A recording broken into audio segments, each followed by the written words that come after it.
Blog Talk Radio.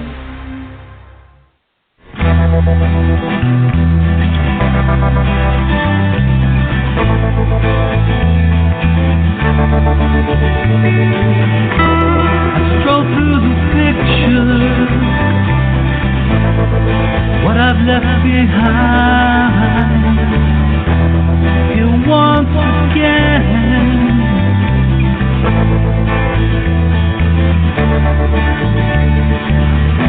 I'm locked up in memories,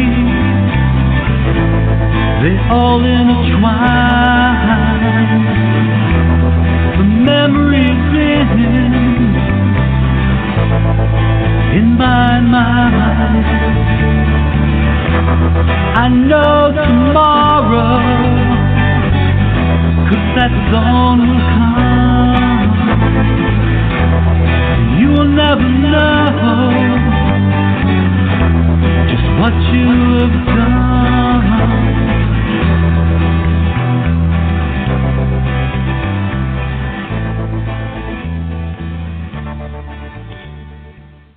Hello, everybody, and welcome to Stop Child Abuse Now, SCAN Radio Program 2992. Stop Child Abuse Now is a production of NAASCA, and NAASCA is the National Association of Adults Survivors of Child Abuse. And I am going to read the NAASCA mission statement so everybody knows who we are and where we're coming from. Okay, here we are. We have a single purpose at NAASCA: to address issues related to childhood abuse and trauma, including sexual assault, violent or physical abuse, emotional traumas, and neglect. And we do so with only two goals. One, educating the public, especially as related to helping society get over its taboo of discussing childhood sexual abuse, CSA. Presenting facts showing child abuse to be a pandemic worldwide problem that affects everyone. 2, offering hope and healing through numerous paths, providing many services to adult survivors of child abuse, and information for anyone interested in the many issues involving prevention, intervention, and recovery. And I read that mission statement from the NAASCA website, and that website is NAASCA.org, NAASCA.org, and it is full of resources and phone numbers and wonderful things to help people. Tonight's show is a survivor professional show, which means that our special guest host is a survivor of child abuse, as am I. And she is also a professional. And in her case, this is Pastor Deborah Schleich, and she is here tonight with us. I'm going to tell you a little bit about the pastor. She grew up all over the world in a military family where her mother was mentally ill. She's now a survivor professional living in Pensacola, Florida. She's trained in ministry, mental health, working with substance abuse, and is a trauma-informed social worker, all in one. She volunteers with many community organizations. Pastor Deborah says she can minister by text, phone, Skype, in person, and however the Lord directs her, 24/7. She teaches that humans have three parts, being of spirit, soul, and the physical body, and believes that all three are important and that each area needs care. We look forward to Pastor Deborah being an active member of the NAASCA family for a long time. Okay, so I would like to introduce our special guest, Pastor Deborah. Good evening. Good evening, and Hello. Hello, Pastor. This is also Penelope. I'm sorry to interrupt. I'm the co-host this evening with Annie, and I just wanted to mention that my job is to greet any panel members that wish to call in on the back line, and I will then just introduce myself and see who you are and welcome you into the show. So if you'd like to be involved in the show tonight, the number to call in is area code 646-595-2118. Again, that's area code 646-595-2118, and I'll greet you on our back line, and you can be involved in the show. So sorry to interject, but thank you, and thank you, Annie, for hosting, and Pastor Deborah, and I will mute myself now. Thank you, Penelope. Wonderful. Okay, so do please call in and join our conversation tonight. And Pastor Deborah, hi again. Hello. We were talking before the show on making sure that our show gives hope to the listener and gives them something that can help them in their lives and maybe even turn their lives around. And I was thinking of that and how powerful communication can be. That's one thing that a lot of abuse victims, in the process of telling their story, don't really get a lot of training in. They don't have a lot of, we'll say, good communication skills on the telephone, how to do it in front of a camera at home, or even up in front of people, that kind of thing. And that's one thing they really, if they're going to sort of be an advocate or get up and tell their story, a lot of times you only have a few minutes to tell it because, they have other business. And then there's a lot of times there's question and answer time. So you can't spend forever on your story. You have to, have it well organized. And so communication skills, when you are at that point in your healing that you can talk. But if you're not at that point in your healing yet, then you need to stay in healing and, maybe be in some group therapy where you get up in front of people. A person who's been abused as a child usually are, not always, but they're very shy in their talking. Oh, they can talk about anything, football, but to get into some intimate details about their family or what happened to them, to tell other people about, hey, I'm not a child anymore, but there are children being abused like I was. They don't have a lot of classes. There's not a lot of public speaking coaches that can help somebody like that. So you have to kind of get some help to be a public speaker and to do it right.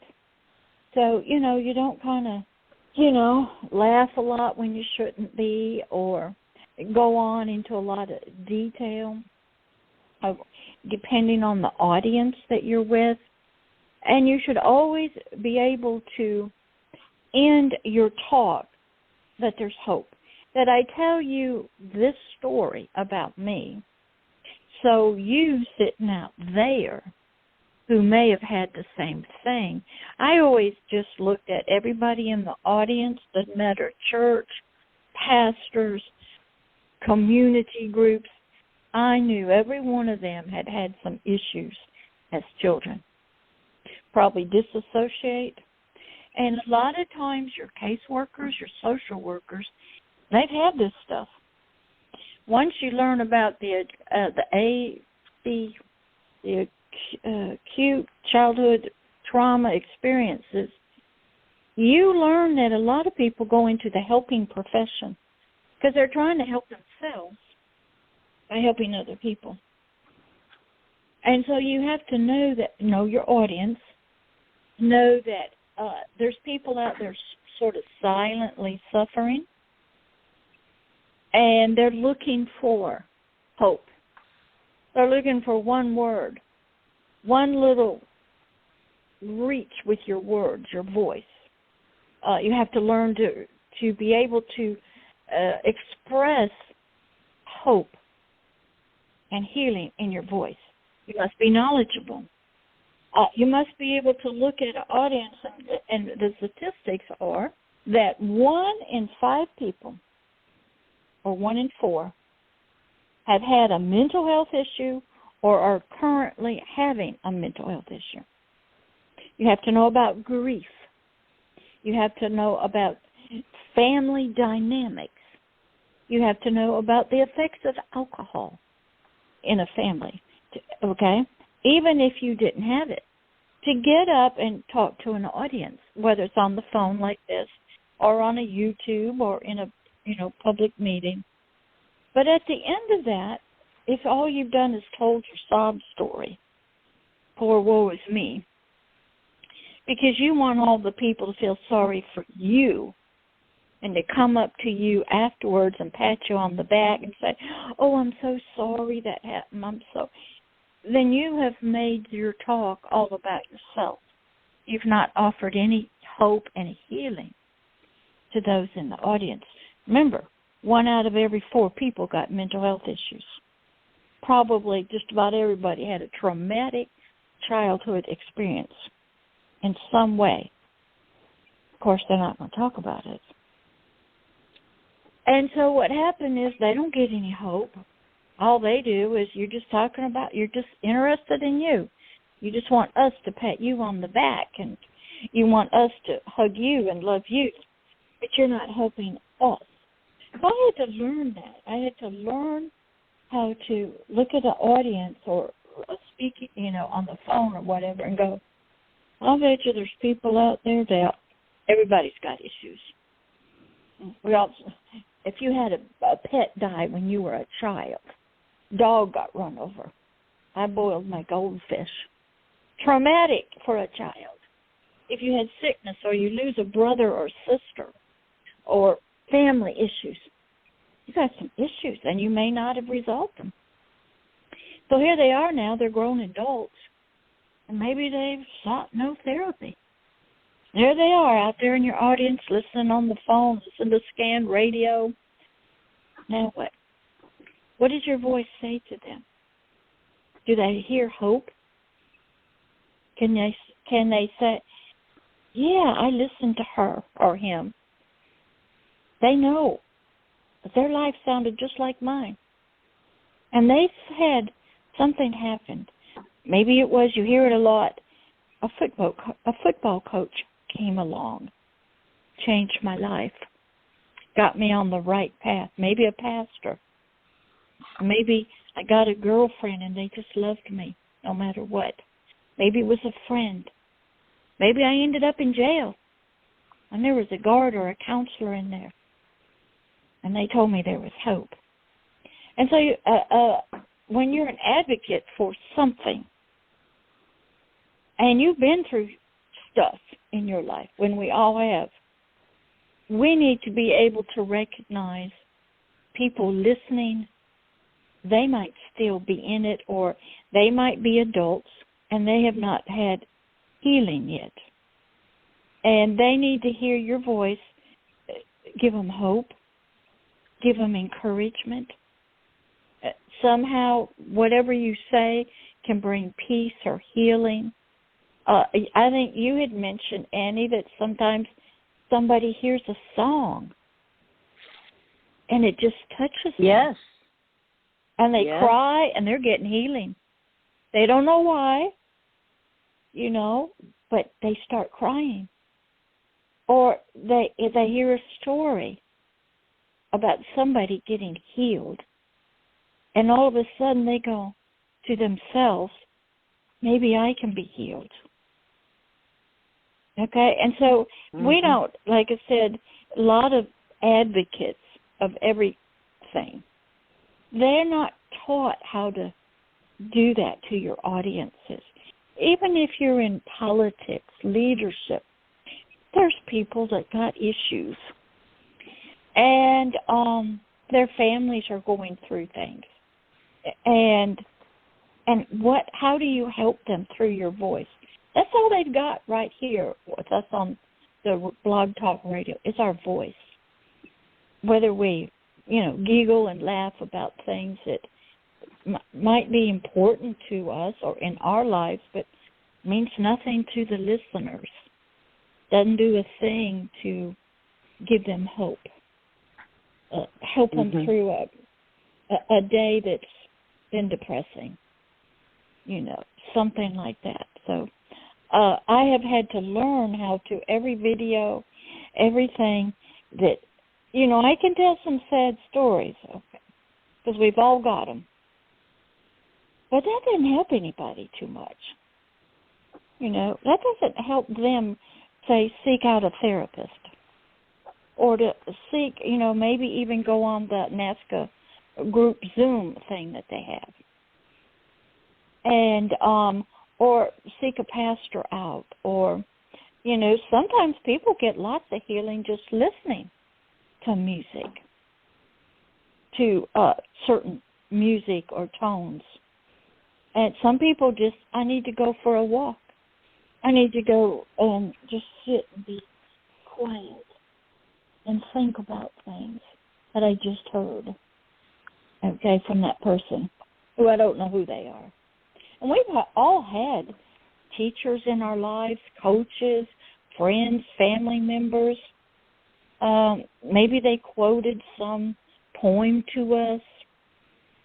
Maybe there was a certain song being played, and all of a sudden something clicks in us, and those dark clouds, just break up, and they have some hope. So I'll be quiet now so you guys can ask questions, or if there's a caller or something. Well, thank you, Pastor Deborah. Thank you. I have a couple of comments, so many ideas based on what you said. I want to say first that there's hope. There is hope. And I can say that because I came from a place of curled up in a ball in the closet, unable to interact with human beings, to a place where I am now, where I can speak to people on the radio, in podcasts, in person. I'm not afraid anymore. And it took years of talking to and listening to other survivors of child abuse to get me to this place. But there is hope. I got here. I never would have thought it. Never would have thought it was possible, but it is possible. Now, a lot of times, when people are not yet healed, sometimes they just need to have some hope for the next 10 minutes, the next hour, okay? And if they got through that, because maybe they're under some kind of emotional attack, and, they're having deep breathing problems or something, or they just heard some bad news today, and all their emotions flood in, and sometimes, the hope is just for then. And then other times, because, a lot of survivors don't think long-term. They just think now. Get through the day. Get through the minute. And so they don't see, and they don't really feel like there's ever been anybody with them, but there really has been in the realm of the spirit. They just don't know it. And so hope is one of those things that I would say community organizations and churches and the government, they're trying to give. They're trying to offer, medical care, therapy, food, shelter to some. And for some it's probably working, but, you can be a multimillionaire, have a fantastic home and a job, and have issues. And you can't talk about it. You know, you compartmentalize everything. And you make good money, but emotionally you're a wreck. You've been married 3 and 4 times. You know, you're abusive at home. But at work you're not like that. And so, you know, I've had to learn to look at and they all, you know, they go along, you know, very well until something happens and they just don't know how to deal with it. And you throw in child abuse on top of that, childhood trauma, you know, and if there was any kind of physical beatings, there could have been some brain damage. And, you know, it's a world of secrecy, shame and guilt and feeling betrayed. Now, they don't know a lot of times those terms. But when I speak or when somebody is teaching or is sort of your guest, they must know that listeners, you know, I always know God will always bring, hey, you bring whoever you need to hear it, who needs to listen. So I'm always aware of that somebody needs some hope. And to keep my voice calm, very sort of not loud, not giggly, not laughing, not telling jokes, but very serious, because some people listening, they might be sitting there with a gun in their hand. And they just happen to listen. And you've seen some movies about that. And without me knowing it, I might say something and it clicks with them. And they want to listen some more. Maybe my voice is sweet or something. And maybe there's some kind of fairy dust on it or something. And they put the gun down to listen. And being a pastor, then I always know how to help them from that point, which is lead them in a prayer to get saved, that God do some deliverance, adopt them as a spiritual mother, and say, sweetie, you're not alone anymore. You have been found. Okay, we know you're a mess. You've had a mess. You've been in a mess. Don't need to tell me anything about it. Whatever I need to know, God will tell me. But you've been found in that darkness and that silence. Yep, you've been found. We've come. Here's the free gift of Agape Love. Start there. And I had to work with a lot of very religious groups that would dress up as Jesus, make fun of them, abuse them, so they would not go that way when they get grown up. And they would think, you know, that Jesus was very abusive and that his word was not good. But I always had to know people were listening. And even, you know, like after we do the radio show, so who knows, maybe 2 months from now, somebody will find it, listen to it. So you have to make, every time you come on Blog Talk Radio, you do a video. You give hope. You speak to the issues calmly and quietly, sort of. So people, when I do my videos, I'm sitting at home physically, but I visualize I'm talking to billions of people, even off-planet people, and that they're listening. Maybe they're sleeping or they're in a dream, and they're hearing, somebody loves you. It's going to be okay. You're not alone anymore. We found you. We got your hand. We got your back. Maybe that's all they hear. And they go, I'm not alone anymore. Somebody loves me. And then they'll, you know, check you out through your voice. Because, you know, a lot of people have told them that I love you, honey. You're my special one. And so love sometimes is twisted and perverted. Help can be twisted and perverted. Healing can be twisted and perverted. And there's a lot of strange ones out there that are offering healing, and you got to pay a lot of money for it, or, some sexual favors, and, I got something you want, healing or some affection. There's some strange therapists out there. But I have to know that, too. But I have to be aware of my voice. I have to be aware of the tone. I have to be aware that people might listen, and all they're going to hear is my voice. So my voice has to have a certain tone to it. My stories, or whatever I talk, they have to be able to go, I want to hear more talking about. And sometimes, like I said, a lot of people who have been healed and are older people, they have not yet learned how to have that kind of voice and how to speak as a advocate. Because, you could be an advocate to the policeman, advocates to church leaders, advocate to women's groups, advocates, to other people that work, let's say, in social work. But a lot of advocates don't talk directly to a survivor. They might, but there should be, when you talk, you should always go, somebody's listening.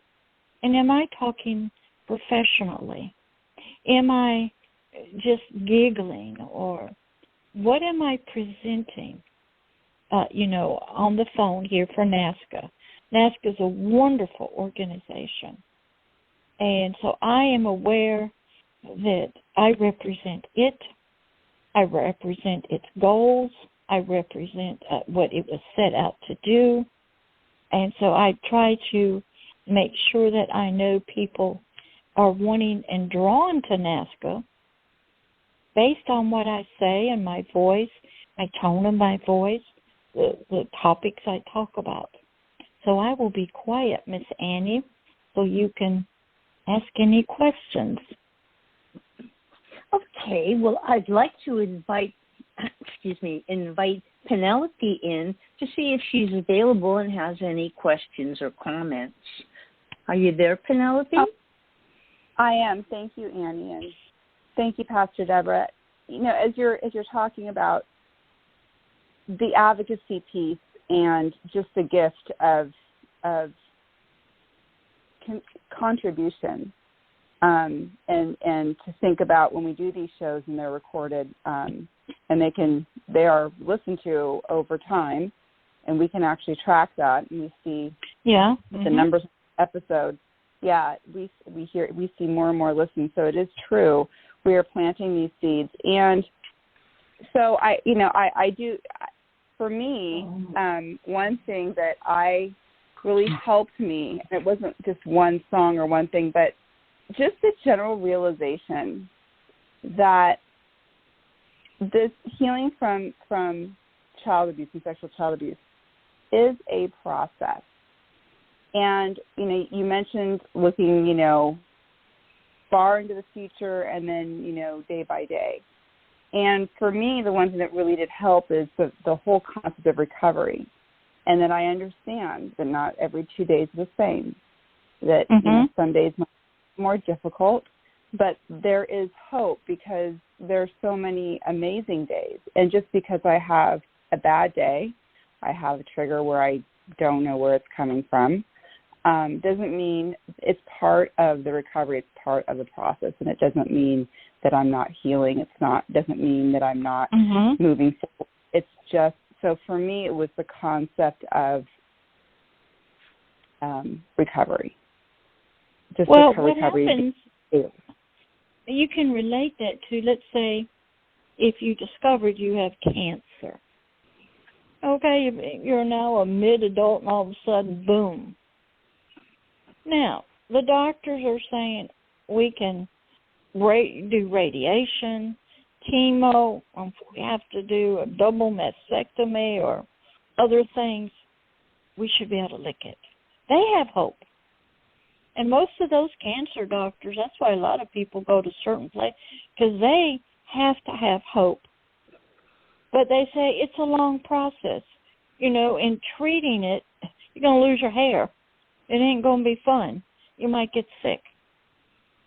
But people are willing to go through that because they want to live. And the doctors and the nurses know that the family and the person may not have much hope. And so they rely on the smiles of the doctor, the kindness, the knowledge, the strength, the quiet compassion of the doctor and the nurses. And because not only is the treatment required, and like you said, healing's a process. It's a process to be healed from cancer. And your whole life changes and flashes before you. So a lot of and it's different with, we'll say, cancer. Your cancer doctors, they're with you for years. But not a therapist, and you don't quite, sometimes you don't get along with the personality of the therapist. And as you said, Penelope, you have your good days and your bad days, and a lot of times people don't talk about emotional healing from abuse, the stages of it. They don't talk about what you might need to go through, what you may have to find some forgiveness for, or how do you forget the memories? What is healing? What does it mean to be healed and not get triggered? And a lot of times, a therapist from the mental health world, they just kind of deal with what you want to talk about at that moment and try to help you kind of figure it out in 50 minutes. And I'll see you next week or in a couple of weeks. Pastors really don't have the training in it. A lot of women's ministries don't. AA is, I know Bill's story is, he got in an AA group because he had drug and alcohol problems. And what you're given is a buddy. He's going to hold you accountable for showing up at the AA meetings. And then a lot of times in therapy, the client doesn't have a mentor. You can't call your therapist. And here's what's interesting. I just saw a TV ad. And I guess some guys, it was something about getting a therapist. I can't remember what it was called, or a coach. And they showed this young guy showing up at his therapist's house and getting a hug from her. And you go, that boy needs his mama, and that's what he's getting. He's getting a mama, but it's a therapist. And it's some kind of new program where, you can go over to the therapist's house, that kind of thing. So it's very interesting, once you realize that you've been sexually abused as a child, some people don't know why they're like the way they are, or why they're in gangs, or why they're angry, or why they turn to drugs and alcohol. They don't know. And they have no clue. No revelations have come yet. And, it's very deep. And I, as a therapist, you knew everybody that made an appointment with you, they had issues, okay? And so I went from that, and I worked in a rehab hospital with people with physical disability. Everybody that showed up in the hospital had physical disabilities of some kind, and they all were going through emotional traumas at the same time. So I just got used to knowing, hey, everybody's got issues. So I had to learn to be careful in my language, what I watched on television. I don't tell jokes. I don't laugh about it. Don't giggle. I don't tell. I'm quiet. I don't tell personal stories unless it can relate to healing. But people don't. A lot of times they don't want to hear all your stuff. They want to. Could you speak to me? Could you speak something that will resonate with me. You know, do you know that I'm out here? Can your words or whatever you're talking about, or will it help me? And I had to learn to be careful and make every word count.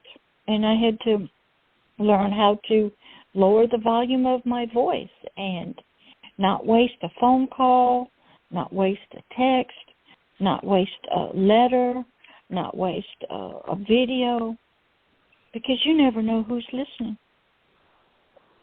And so it's real important that, I hope more people who are like you ladies have come a long way and are now advocates and speaking, will get training. Maybe NAASCA can do some good training to teach people how to be public speakers or advocate speakers, or how to use their voice properly, and, how to talk so somebody goes, wow, I don't know what it is about that person.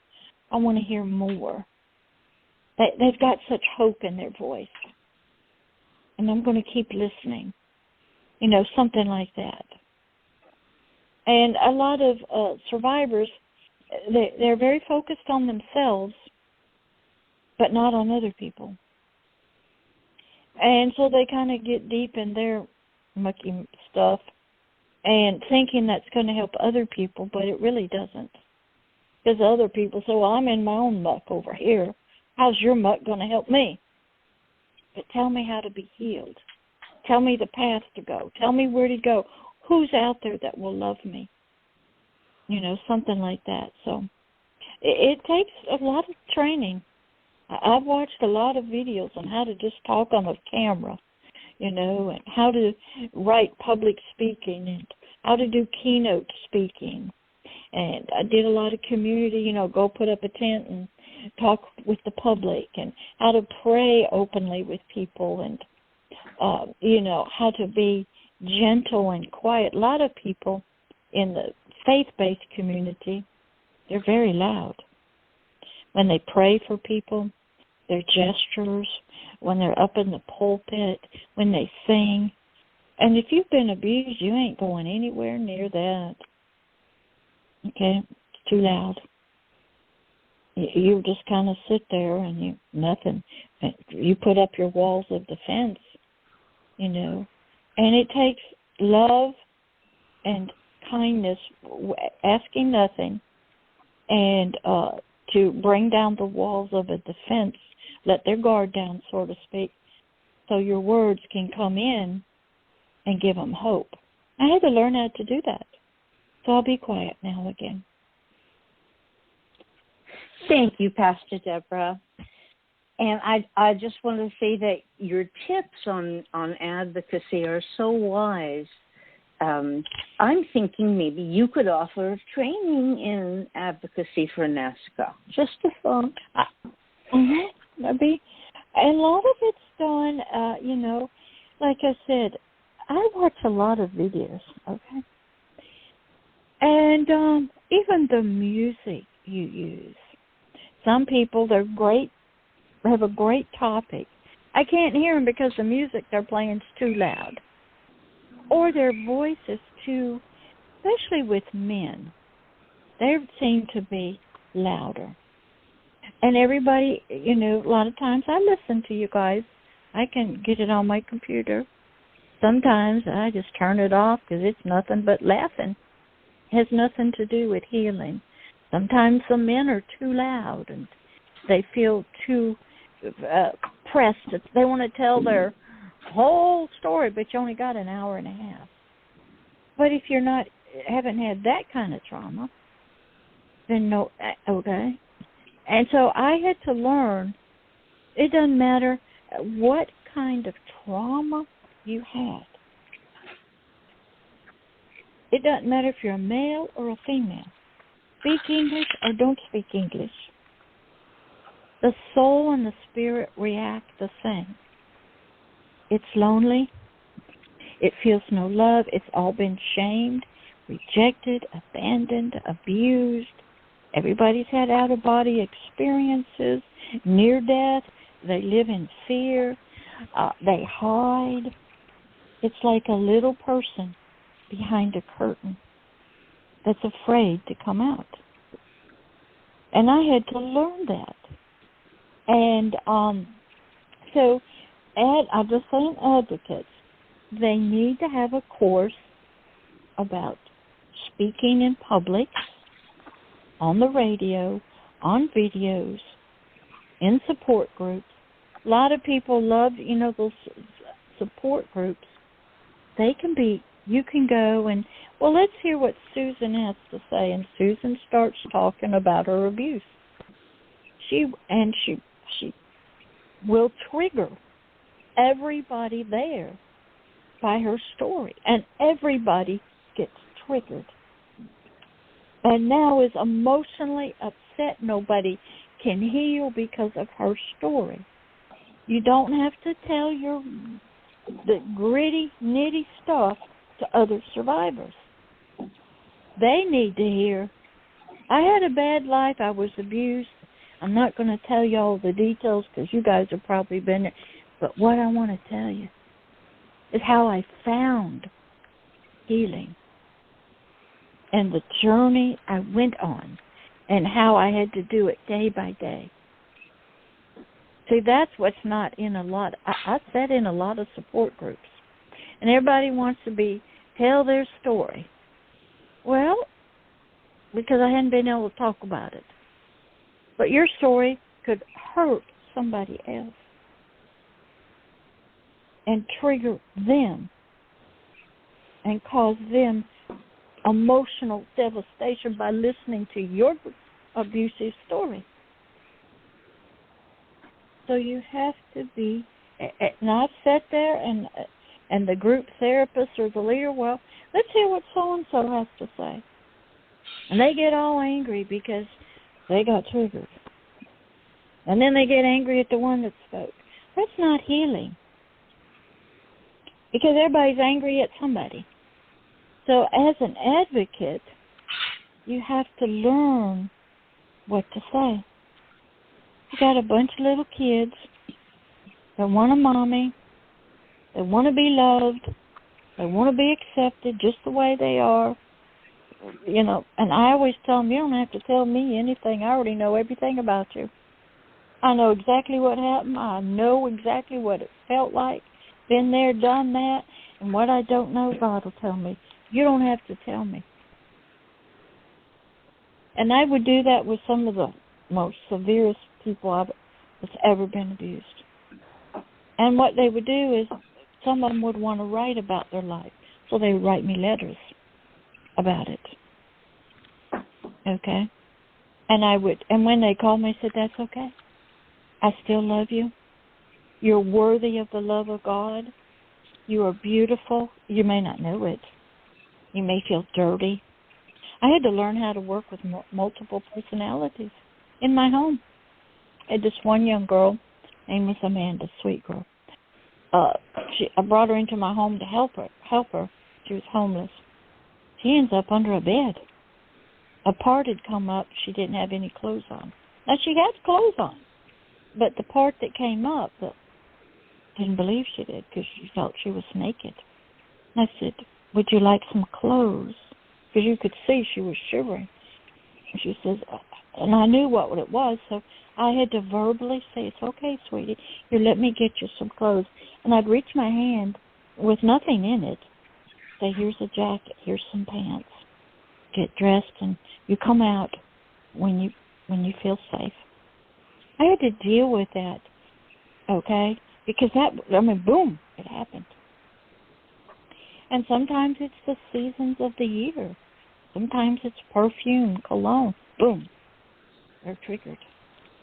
And I had to learn and study that to help bring them sort of back and, that kind of thing. So that wasn't taught in your mental health counseling classes. It wasn't taught. There was no questions about that on the state licensing.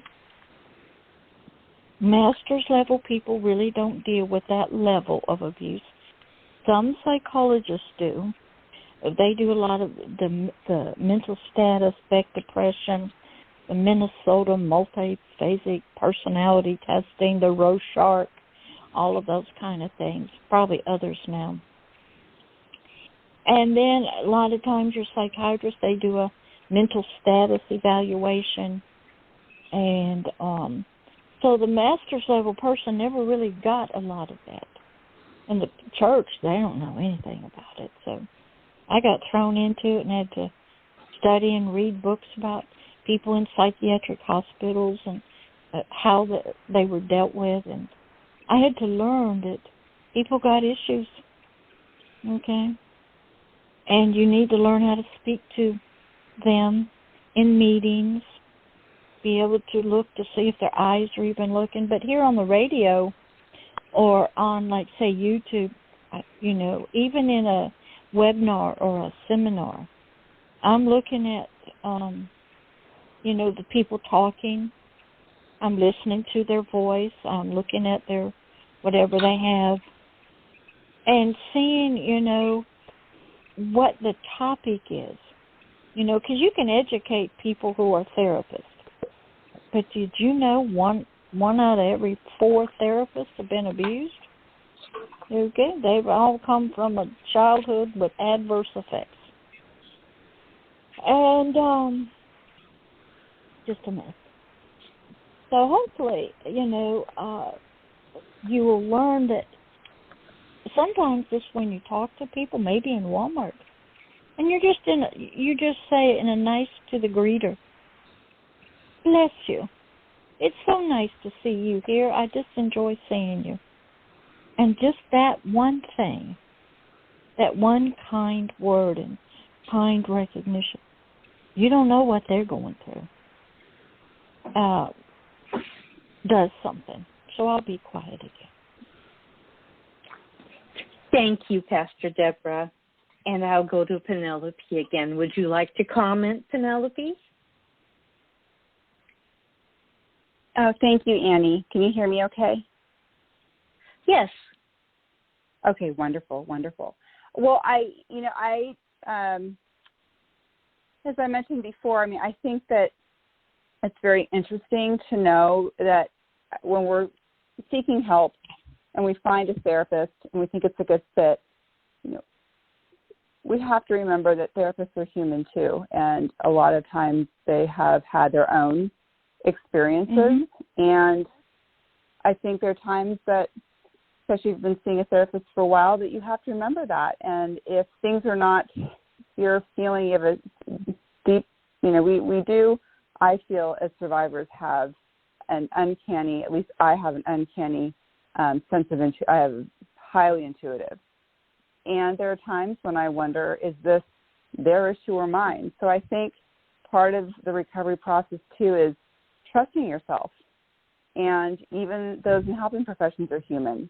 And, you know, learning to trust yourself and to trust that intuition and to advocate for yourself, because a lot of times we know we either felt that we didn't have permission to advocate for ourselves, or we didn't, we weren't in a place where we could advocate for ourselves. So I think, you know, that recovery, that's part of the journey, is knowing it's not perfect. And that's really one of the things I think they came up with in hospitals and in therapy, a patient's bill of rights. Okay? So if you are a potential client of a therapist, they're all got to be state licensed. And some of them say, well, I deal with adults. You know, okay, well, what's your training? You know, most of them it's depression, you know, marital problems. And, but if you don't know that you've been abused, okay, like I was just saying, everybody's been abused. Because you could be abused just by being rejected.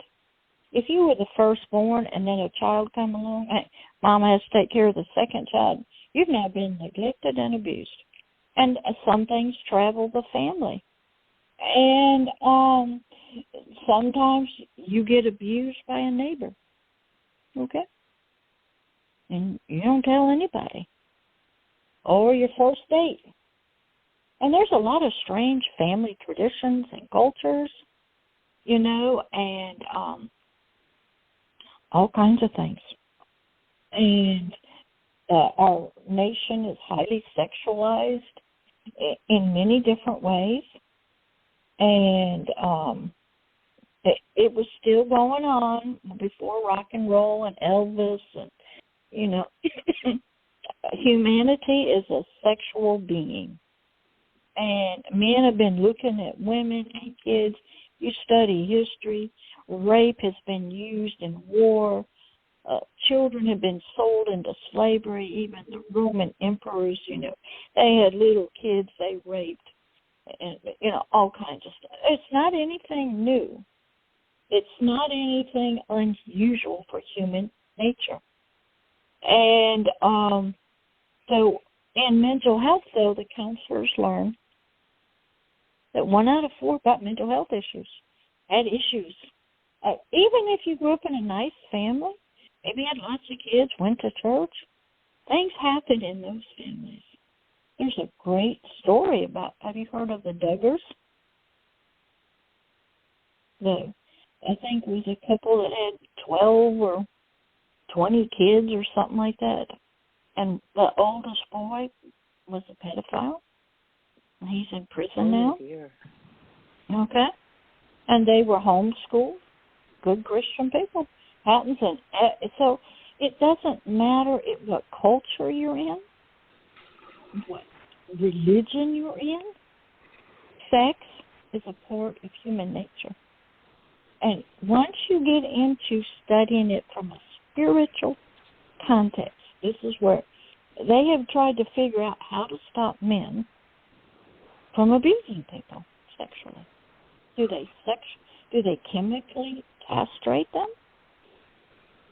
Do they lock them up in a jail cell?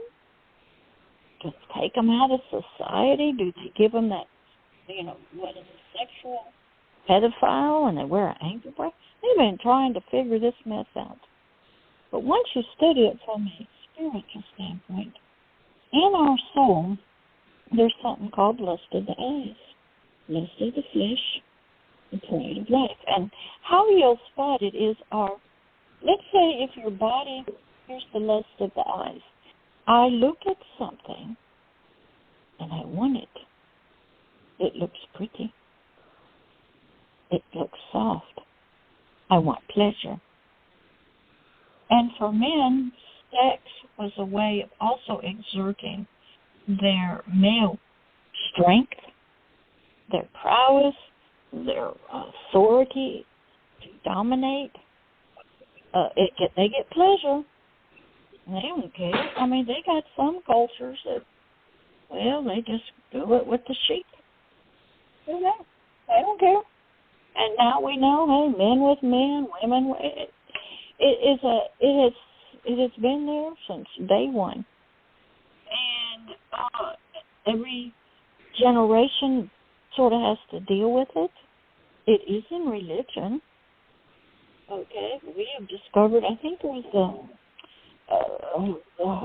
FDLS Mormons that were in Texas who were having 10 and 11-year-old, 12-year-old spiritual brides, little girls. The older men were married. They'd have one woman who they married legally.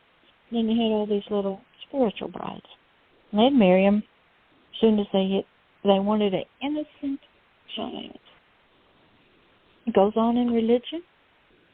It goes on, hey, we've seen them in harems. It's nothing new. And every culture now in Islam, they try to,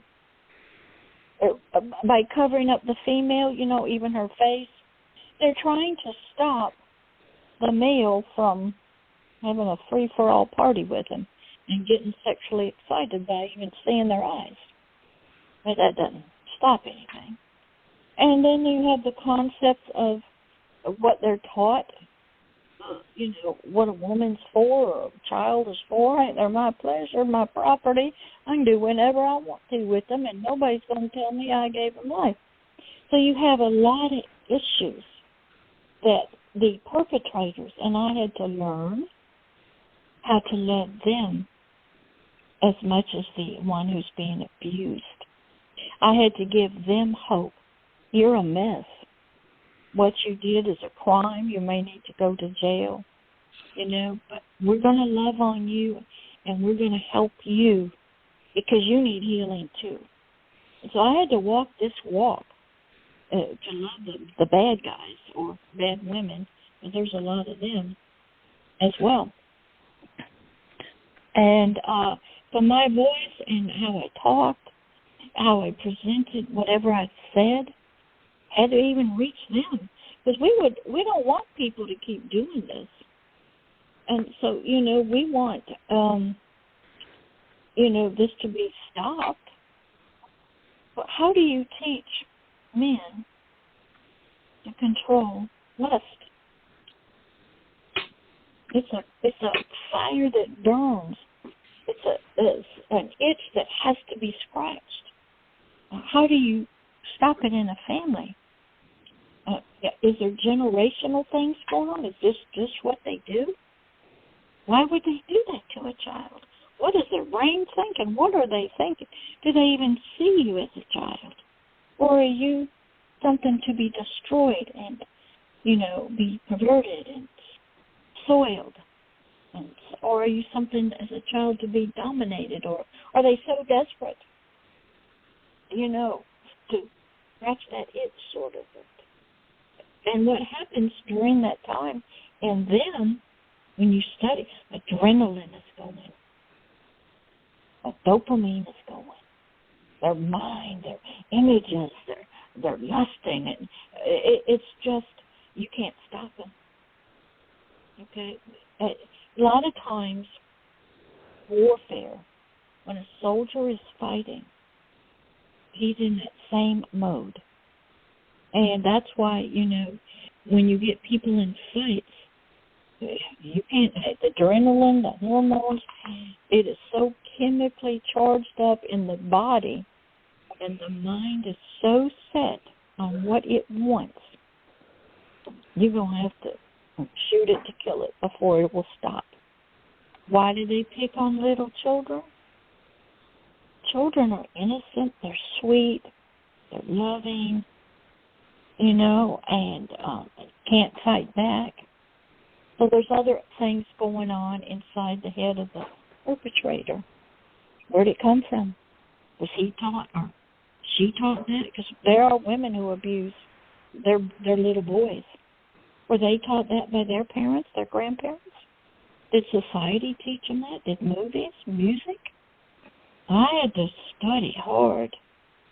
So I'll be quiet again while you guys, if you want to ask me something. Okay, thanks, Pastor Deborah. I was thinking about what you said about advocates needing to learn to speak better so that they don't trigger their audience but give helpful information. Mm-hmm. I remember that there's an organization that doesn't cost anything, I don't think. It's called Toastmasters. And the whole idea is that you practice speaking, and that's a good place where people who want to be advocates can start. They might. It is a very rigid place. It's. I think I went at 6:30 in the morning for 1 hour. They time you. They give you a topic. You're evaluated. That you're timed. You're critiqued. If you're not tough and can't take criticism. I tried it for a few weeks. It didn't fit with me. And I kind of my dad was a teacher. He worked with the Allied officers at Maxwell Air Force Base. These Allied officers would come in, and his job was to teach them how to be better teachers and how to explain things. And there is we've all had good teachers that we just learn from, we love, they're kind, and they make learning fun, and they give you a chance, and then we've had some horrible teachers. And sometimes the person's voice. You don't want anything from them. They're rough, they're mean, the way they dress, the way they talk. Yeah, you don't. It's like, they're trying to, stand out as a therapist, and because they want something from you. Therapists, a lot of them are very needy people. They need to help you so they feel good, and they make money at it. And I've seen some of their dress. Oh, my gosh. And I had to learn to be a mama. I had to learn how to be a mama to a little baby and talk to them sweetly and teach, honey, you can do it. Let's help you walk, and you're trying to help them learn how to use the toilet and pull their pants up, and when they make a mistake, and, but you read to them and you encourage them. And it's the same way with an adult. And sometimes they need to be little kids. And sometimes they just need, what you learn in the Bible is it says the very anchor of the soul is love. And what's happened when a child has been abused, they just flapping in the breeze. They're not anchored anymore. Love, whatever is supposed to hold them, so it's been broken. Either mama didn't protect them, or if this person that was supposed to protect them didn't. So I always had to start back with, yes, you are worthy of love. I started with love. And then I had to learn how to talk. And even when you're an advocate, it's like I can remember the first time I went to a pastor's dinner, I think. And she invited me up to the front table. And what you learn in the Bible is don't try to be an advocate until you're invited. He says don't take the front seat. You stay in the back till you're invited to come up. A lot of training. So she invited me to come up to the front table and give the blessing over the food. I had never done it. But I knew enough because I had taken public speaking in college. And it's scary to get up in front of people and talk.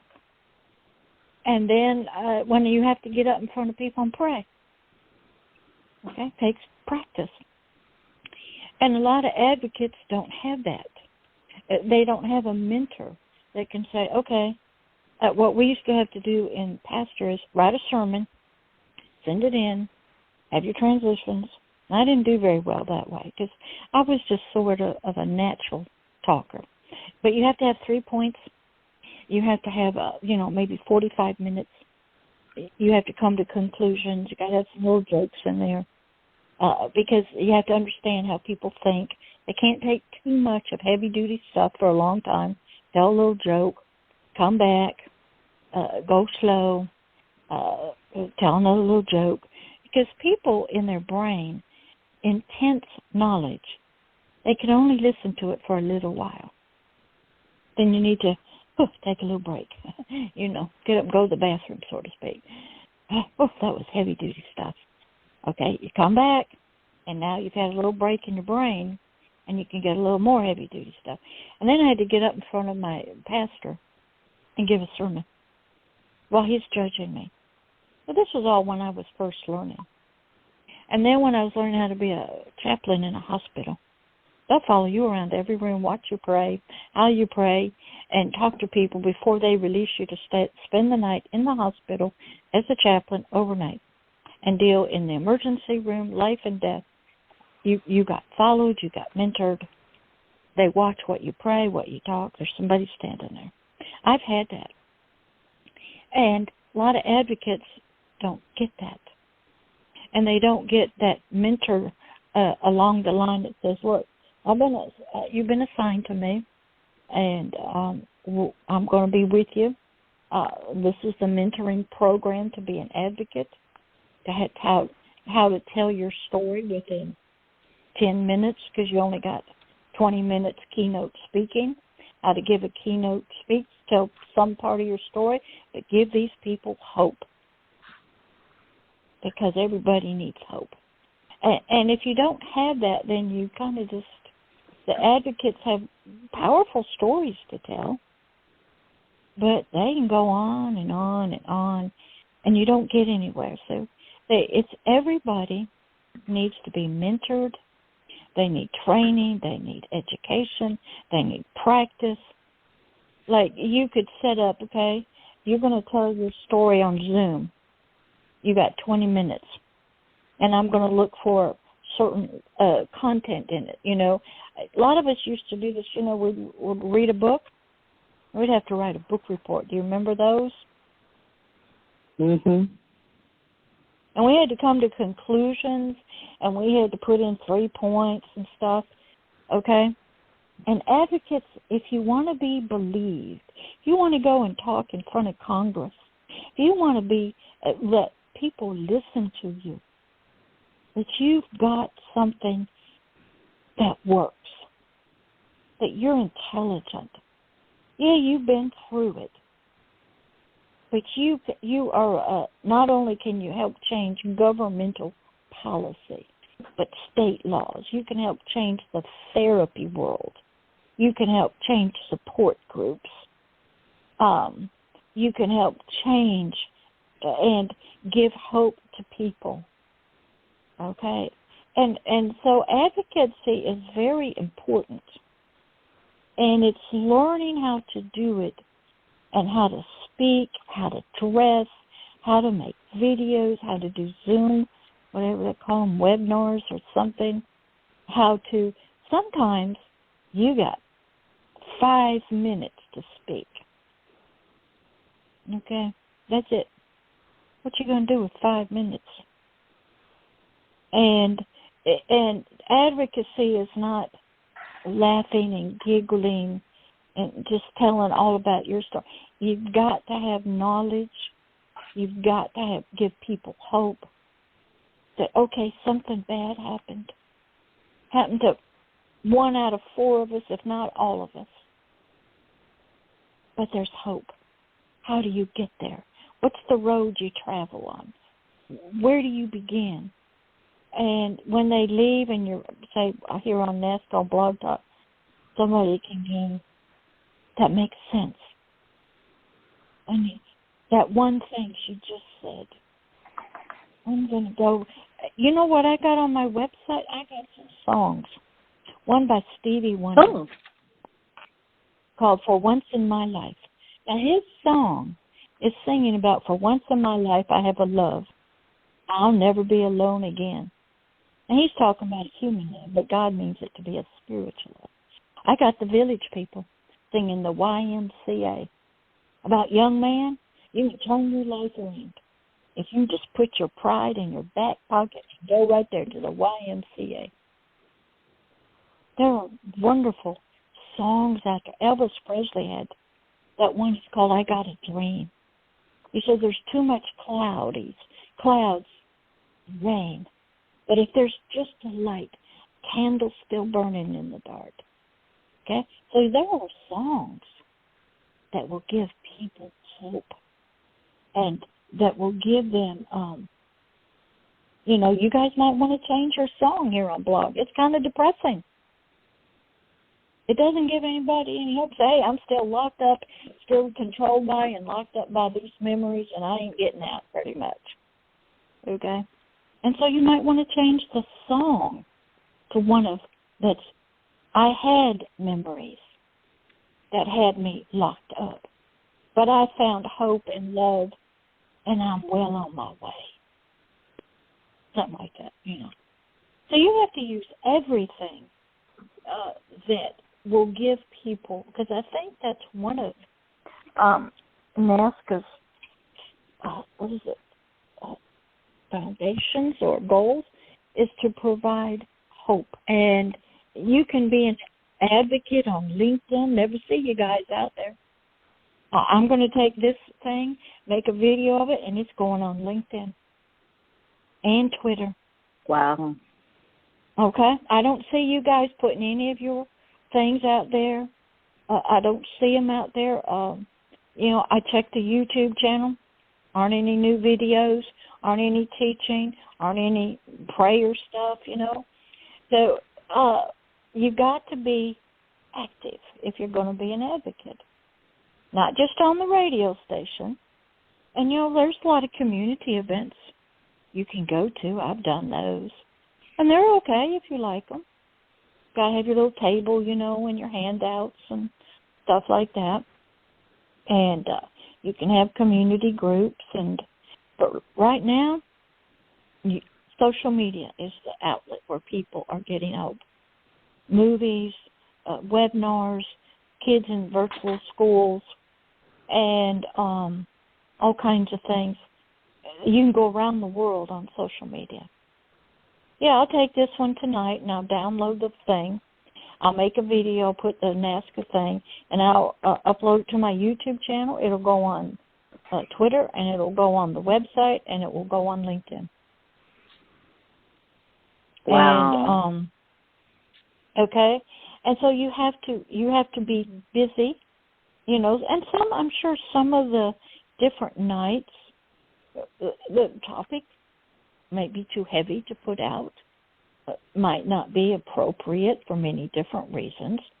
But how you help people is you don't just let the blog radio and expect people, I don't see any NAASCA out on LinkedIn. I don't see any posts. I don't see anything about upcoming shows. I don't see any webinars. I don't see anything. Now, I don't know if you have a social media person that's doing it. Radio's great, but that's just one avenue, that kind of thing. So being a voice of hope takes work. Being an advocate takes work. And learning how to tell your story in an appropriate way. I went to one of the support groups, I think when they first started, that Zoom one, and there was about 60-something people there. And that tells you a lot of people need help. And one lady was talking about her problem and everything. People were getting triggered and emotional. And then somebody broke in and changed the conversation in mid-sentence. That was the end of that. And then whoever the host was came on and said he was going to close out the meeting because he got triggered. And you can't have that. That doesn't help anybody. Just have 60-something people telling, and you have people interrupting. But that's what they do in group support. There has to be rules. We have to wait till so-and-so finishes. Okay, but that didn't happen on that one.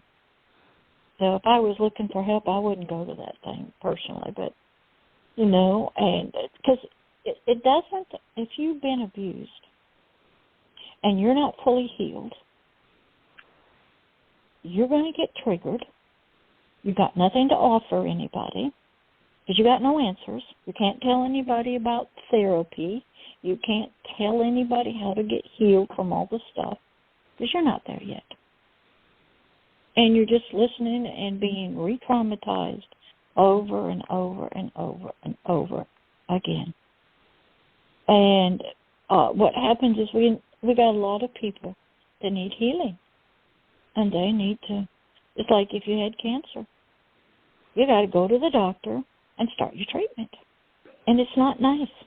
I've never had cancer, but, who wants to be sick and lose their hair?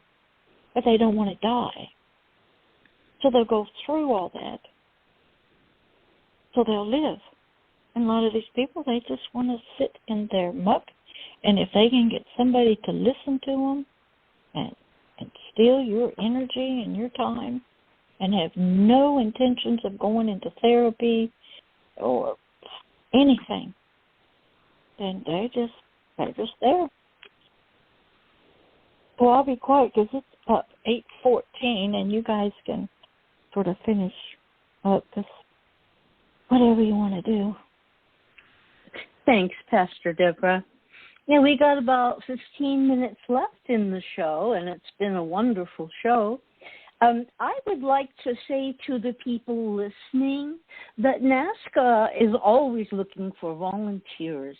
And if you have social media skills or if you're interested in doing guest relations, please give us a call and or an email at NAASCA.org. That's NAASCA.org.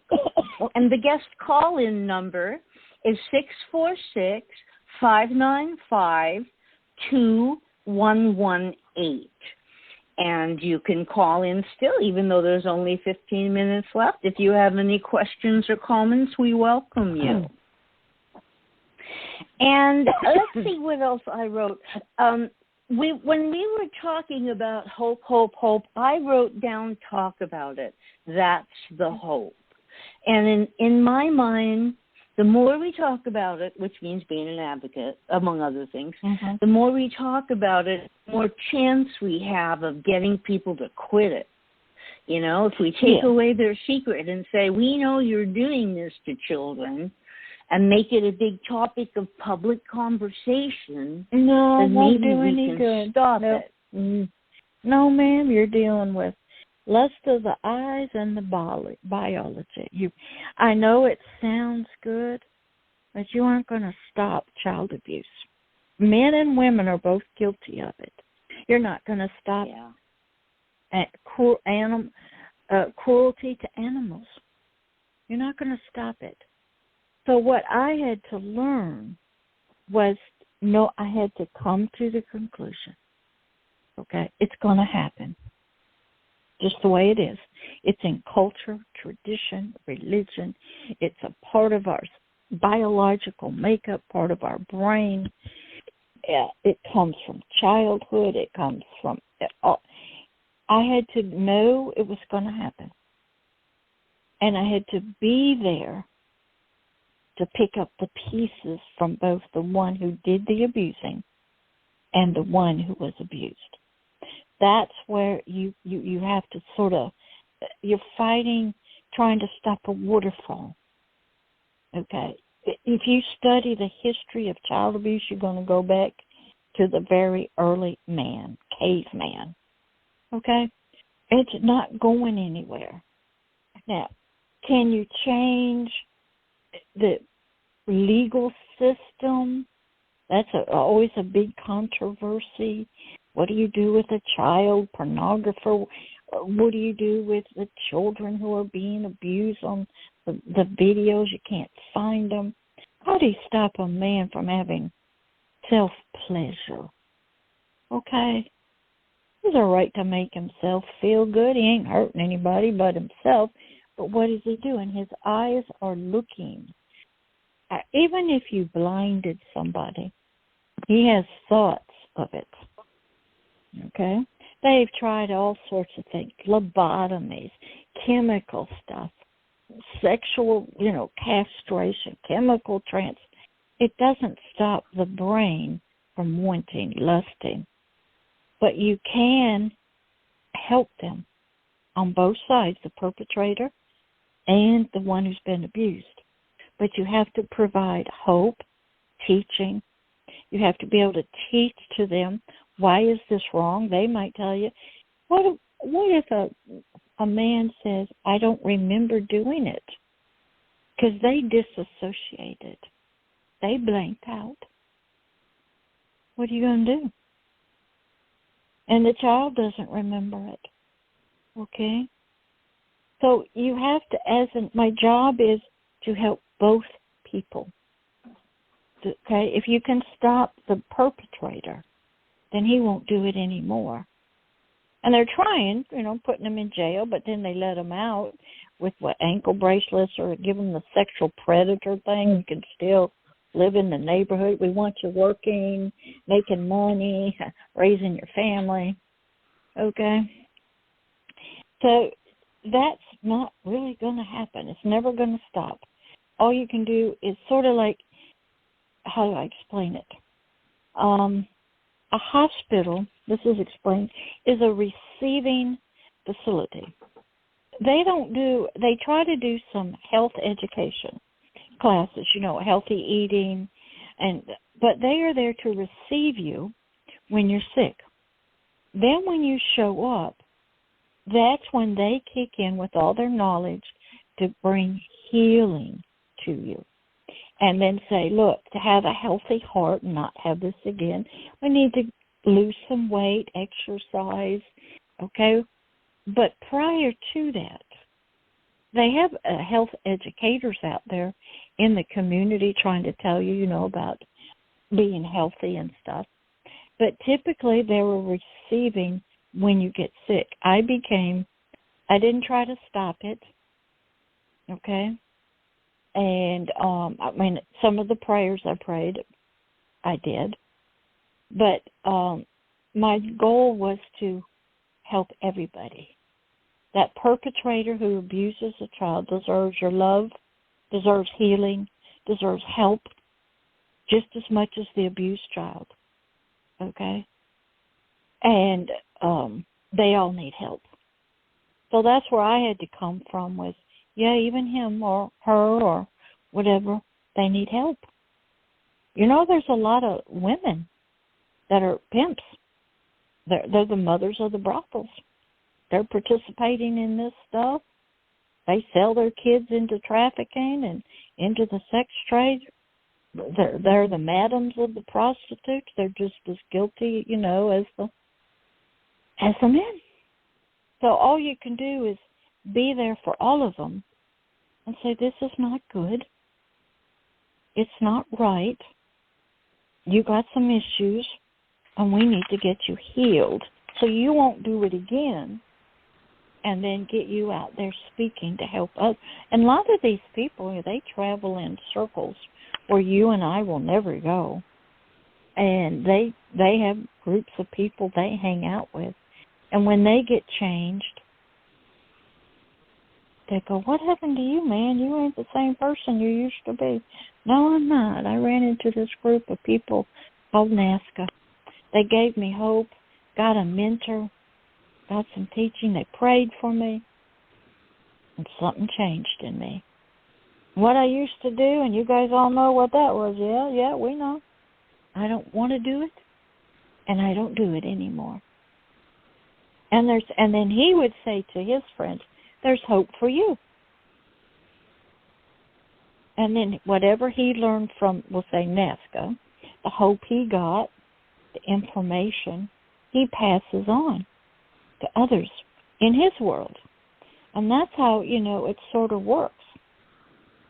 And it's just one by one.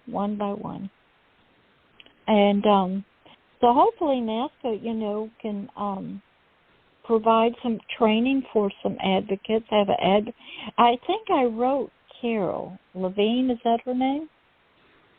And yes. Said that you guys, could come up with it. I have this for my Global Goodwill Ambassadors Foundation and one in England. You could come up with an advocacy training program. And you make YouTube videos, and each YouTube video may be 5 minutes long, and they have to answer questions, learn how to make a recording, send it to the teacher. They get evaluated, and when they pass all, say, 5 classes or whatever it is, they get a certificate. Okay? And they have been trained by, we'll say, older, healed advocates. And you say, this is how you need to learn how to talk on the radio, in the support group. If you're in the community, how you talk if, somebody calls you late at night. And, they get trained. And you don't just leave it to them. I don't know, when I was in college, they had a help crisis line. I took classes. I took training in how to be on the help crisis line. Do you guys do that with people? I don't know. Okay. Because when they call the people late at night, it's help crisis time.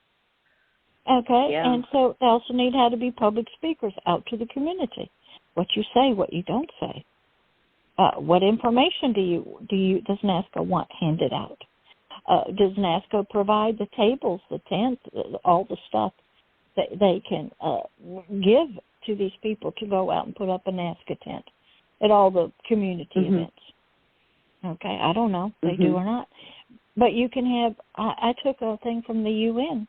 A lady, she had like about 15 videos, maybe 2 to 5 minutes long. And you take it, and then you answer a couple of questions. You send them in to her. And when you get finished with all the videos, you get a certificate that you can put on your LinkedIn profile and on your website. And you can print it out, and you're now a certified advocate of NAASCA. And see, NAASCA needs to be doing it. Well, it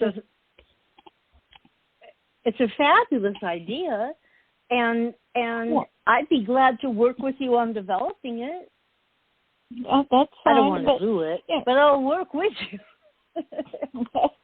Well, I'm just saying these are things that, so NAASCA can, be an advocate training place.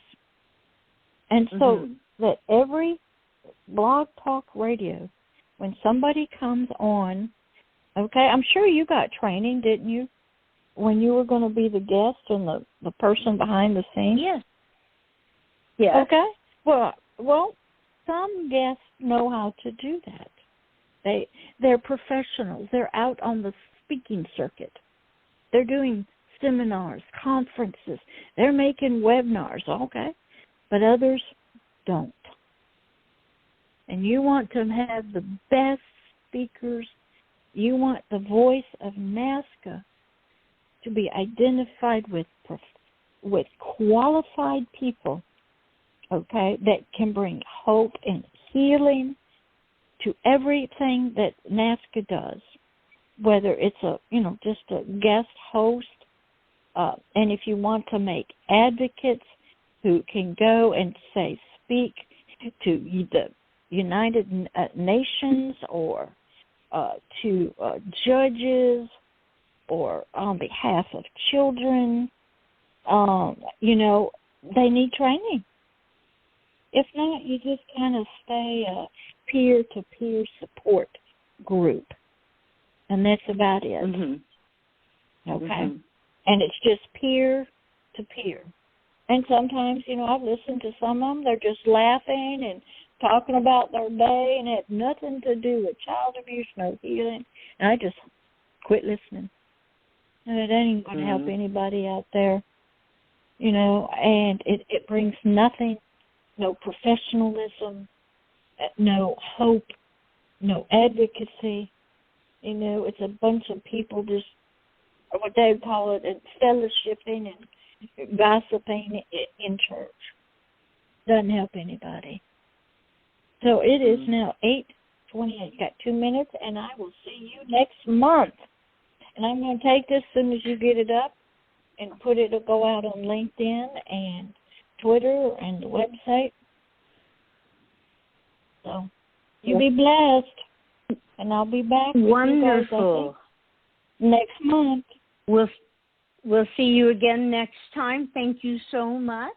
And do you have a last word for us, Pastor Deborah? A last helpful tip.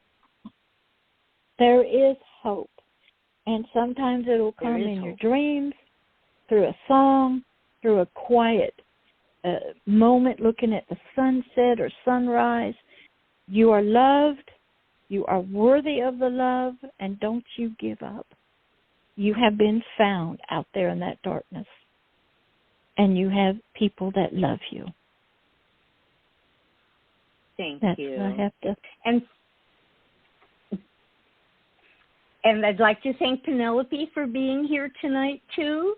Thank you for running our backboard there, and thank you to everyone who listened tonight. Yes, it's always a pleasure. Thank you. Oh, sure. This has been Scan Radio Show 2992. Stop Child Abuse Now. And we'll see you all tomorrow night, same station. Good night. Good night. Night.